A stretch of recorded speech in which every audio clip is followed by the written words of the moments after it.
오늘도 하나님을 예배하신 여러분들에게 주님의 은혜와 평강이 함께 하시기를 주님의 이름으로 축원합니다.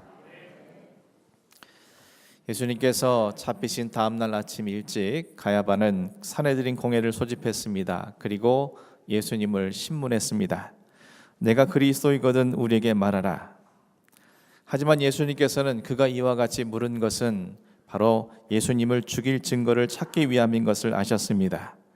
그들이 아무리 거짓 증인들을 세워서 예수님을 죽일 증거를 찾으려 했지만 모든 것은 무의로 끝났습니다. 예수님께서는 무고하신 분이시기 때문입니다. 때문에 그들은 어떠한 것으로도 예수님을 죽일 수 있는 증거를 찾지 못한 것입니다. 그래서 그들은 오직 예수님의 자백에만 의존할 수밖에 없었습니다. 그래서 그들은 이처럼 말한 겁니다.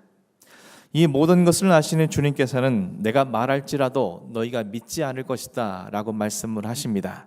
하지만 곧 이어서 예수님께서는 그들에게 당신께서 이제는 하나님의 권능의 우편에 앉아 있을 것이라고 말씀하셨습니다.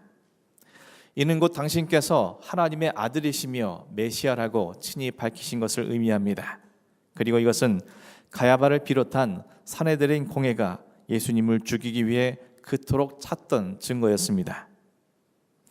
예수님께서는 모든 것을 아시고도 이처럼 친히 당신을 십자가에 못 박을 만한 증거를 그들에게 제공하셨습니다.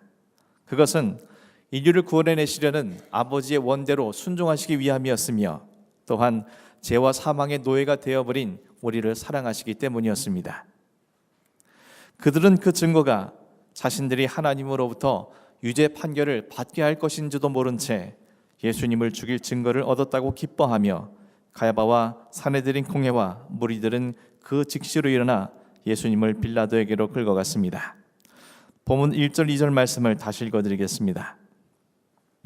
무리가 다 일어나 예수를 빌라도에게 끌고 가서 고발하여 이르되 우리가 이 사람을 보매 우리 백성을 미혹하고 가이사에게 세금 바치는 것을 금하며 자칭 왕 그리스도라 하더이다 하니 산헤드린의 종교 지도자들은 마침내 예수님을 빌라도에게 끌고 가서 고발을 하였습니다. 그들이 예수님을 빌라도에게까지 끌고 가서 고발을 하게 된 이유는 자신들에게는 사형을 집행할 법적 권한이 없었기 때문이었습니다. 오직 로마 유대 총독인 빌라도에게 그러한 권한이 있었기 때문에 그들은 예수를 그들에게 끌고 간 것입니다. 더 나아가서 자신들이 무고한 예수를 죽였다라는 비난을 받지 않고 모든 것은 빌라도가 주관했다라는 핑계를 댈 수 있었기 때문에 그들은 이와 같이 행한 것임을 말씀을 통해서 확인할 수 있습니다. 그들이 빌라도에게 예수님을 고발하기 위해 내세운 죄목은 세 가지였습니다. 첫 번째는 백성들을 미혹했다는 것이었으며, 둘째는 가이사에게 세금을 내는 것을 금했다는 것이며, 셋째는 자칭 왕 그리스도라고 주장하였다는 것입니다. 그런데 이러한 죄목은 정작 그들이 예수님을 죽이기로 결의한 것과는 전혀 다른 이유였습니다. 본문 22장 67절 이하를 보게 되면 그들은 예수님께서 스스로 하나님의 아들이다 라고 칭한 것을 보고 이것은 결국 하나님을 모독한 신성모독죄에 범하였다라고 생각했기에 죽이기로 결의했습니다. 말하자면 그들은 종교적인 죄로 인해서 예수님을 죽이기로 결의했다는 것입니다. 그런데 당시 로마 정부에서는 속주, 다시 말해서 식민지의 종교적인 문제에는 관여하지 않았습니다. 따라서 산헤드린 공회가 예수님을 신성 모독죄로 고발한다 할지라도 사형 판결을 받기가 어려웠다는 뜻입니다. 그래서 그들은 있지도 않은 정치적인 죄목을 붙여서 예수님을 고발한 것입니다. 결국 이 모든 것은 그들이 거짓된 것으로 예수님을 죄목을 붙여서 고발했다라는 것을 성경은 증언을 해주고 있다는 겁니다. 그런데 여기서 우리는 한 가지 사실을 발견할 수 있습니다. 예수님을 십자가에 못 박기 위해서 그들이 고발한 내용들을 조금만 면밀히 살펴보면 거기에서 한 가지 사실을 발견하게 되는데, 그것은 산헤드린 공회가 예수님을 고발한 내용들이 실은 자신들의 죄목이었다는 사실입니다. 그들은 예수님께서 백성들을 미혹한다라고 고발을 했습니다. 본문 속 미혹하다라는 단어의 사전적 의미는 사람이 사리분별을 하지 못하도록 그 마음을 흐려놓는 것을 의미합니다. 하지만 예수님께서는 결코 백성들을 미혹시킨 적이 없습니다. 예수님께서는 그들의 마음을 흐려지게 한 적이 없으신 분이십니다. 오히려 그들이 참된 진리와 생명, 구원의 길을 찾을 수 있도록 그들에게 빛이 되어 주신 분입니다. 예수님의 공생의 기간 동안 예수님을 만난 사람들의 모습을 통해서 이와 같은 사실들은 증명되어집니다. 우선은 자기 자신의 욕망에 빠져서 자기 자신만을 위해 살아왔던 제자들이 주님을 만남으로 그들은 진리의 길을 가기 시작했습니다. 온갖 질병과 사망의 그늘 아래에서 신음하던 자들이 주님을 만남으로 그들은 생명의 길을 가게 되었습니다. 귀신 들려서 바른 정신으로 온전한 삶을 살아가지 못하던 자들이 주님을 만남으로 참된 자유의 길을 찾게 되었습니다. 그리고 수많은 백성들이 주님을 만나서 말씀을 들음으로 말미암아 그들은 진리의 길을 가게 되었던 것입니다. 그렇다면 사람들의 마음을 누가 미혹시켰습니까? 지금 예수님을 고발한 유대교 지도자들 아니겠습니까?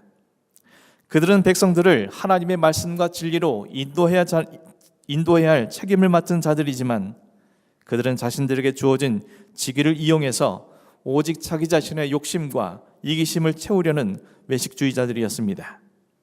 그런 그들에게 백성들은 단지 자신들의 부를 위해서 쓰여지게 될 도구에 지나지 않았습니다. 그러니 어찌 백성들이 사리 분별을 바르게 할 수 있도록 그들이 진리와 생명, 구원의 길로 인도할 수 있었겠습니까? 예수님은 그런 그들에게 맹인이 되어서 맹인을 인도하는 자라고 책망을 하신 바가 있습니다. 또한 산헤드린 공회는 예수님께서 가이사에게 세금 바치는 것을 금하셨다라고 고발을 했습니다. 하지만 예수님께서는 단 한 번도 그리하신 적이 없습니다. 오히려 예수님께서는 가이사의 것은 가이사에게 바칠 것을 사람들에게 말씀하셨습니다. 뿐만 아니라 당신께서도 직접 세금을 내신 바가 있습니다. 마태복음 17장에서는 예수님께서 베드로에게 물고기를 잡아 그 입을 열면 동전이 나올 것인데 너와 나를 위해서 세를 내라고 말씀하신 것을 기록하고 있습니다.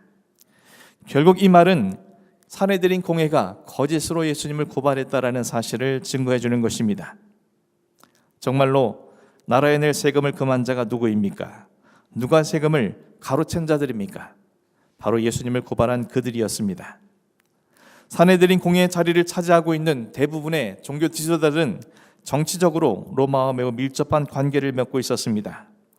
그것을 다스리는 분봉왕, 총독, 군인 등 자신들에게 이익을 위해서라면 누구와도 밀접한 관계를 맺고 있던 것이 그들의 모습이었습니다. 그러면서 그들은 자신들의 부를 위해 백성들을 착복해 왔습니다. 심지어 하나님께 드릴 재물을 파는 자들과 결탁하여서 백성들의 돈을 착복했던 것이 그들의 모습이었습니다. 그래서 예수님께서는 성전 안에서 재물을 팔고 또한 돈을 바꾸어주는 자들을 향해서 너희가 만민이 기도하는 집을 강대 구렬로 만들었다라고 책망하셨습니다. 이는 결국 그들과 결탁한 종교 지도자들을 향해서 그들을 강도와 같은 자다라고 주님께서 여기셨다라는 것을 우리에게 말씀해 주고 있습니다.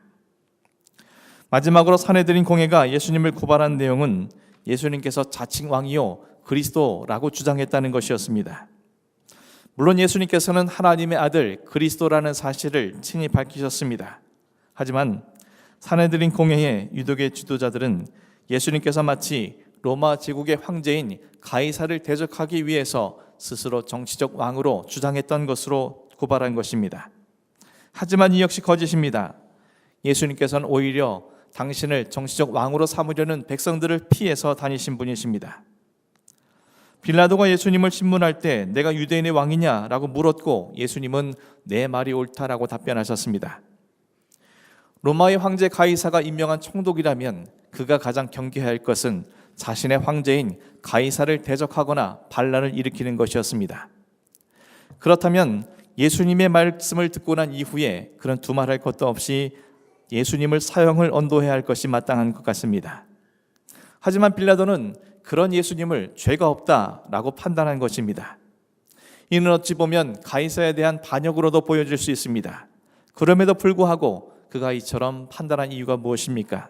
그것은 결국 예수님께서 자신이 경계해야 할 정치적 왕이 아니라는 사실을 확신했기 때문이며 그 누구도 예수를 정치적 왕으로 믿는 사람이 없을 것이라는 확신 때문에 그리 말할 수 있었던 것입니다. 그래서 요한복음 18장에서는 빌라도가 사내들인 공회의 고발이 종교적 문제에서 기인됐다는 것을 알았고 이에 그들의 법대로 재판할 것을 사내들인 공회에 명령한 것을 성경은 증언을 하고 있습니다. 사실 스스로 왕위로 자칭한 자가 누구입니까? 물론 유대교 지도자들은 자신들의 왕이라고 직접적으로 언급한 적은 없습니다. 하지만 그들의 행위가 이러한 사실들을 증거해주고 있습니다. 그들은 유대 사회가 자신들만을 위해 존재하는 왕국으로 삼았을 뿐만 아니라 그곳에서 스스로 왕 노릇했습니다. 그들이 결정하는 것이 곧 법이요 그들에 의해 유대 사회가 존속될 수 있다고 여겼으며 자신들을 위해 유대 사회가 존재하는 것으로 그들은 확신했습니다. 자신들을 위해서라면 무고한 사람의 생명쯤이야 눈 깜짝하지 않고 아무렇지도 않게 제거하려고 할 정도였습니다. 사람의 목숨조차도 좌지우지할 정도의 무소불위의 권력을 가진 그들은 마치 자신들이 신이라도 된 것처럼 왕이라도 된 것처럼 심지어 온 우주 만물의 왕이신 하나님의 아들이신 예수 그리스도를 메시아를 심판하고 정죄하여 십자가에 못 박아 죽이려 하고 있습니다. 이러한 것들은 그들 스스로가 자신들이 하나님보다 더 우위에 있다라고 착각한 것에서 기인된 것임을 우리는 말씀을 통해서 확인할 수 있습니다. 사랑하는 성도 여러분, 이처럼 사내들인 공회는 자신들의 죄목을 예수님께 전가해서 예수님을 고발하고 있습니다. 하지만 그들뿐이겠습니까? 사실은 주님께서 당하신 모든 죄목들은 우리들의 죄목입니다. 예수님께서는 지금 우리의 죄를 대신하시기 위해서 고난을 당하시고 십자가에 못 박히시고 그 위를 위해서 나아가시는 중이십니다. 따라서 예수님께서 붙여진 모든 죄목들은 실은 우리의 죄목들이요 우리의 죄가 주님께 전가되어서 무고하신 예수님께서 이처럼 고발을 당하신 것입니다. 우리가 대체 누구입니까? 우리는 세상의 사람들을 미혹시킨 자들이었습니다.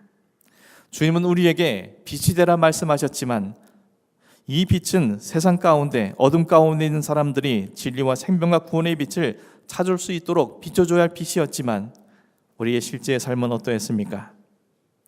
우리가 그들에게 진리와 생명과 구원의 길을 제시할 수 있는 빛이 되기 위해서는 먼저 우리가 진리와 생명과 구원의 삶이 채워져 있어야 합니다.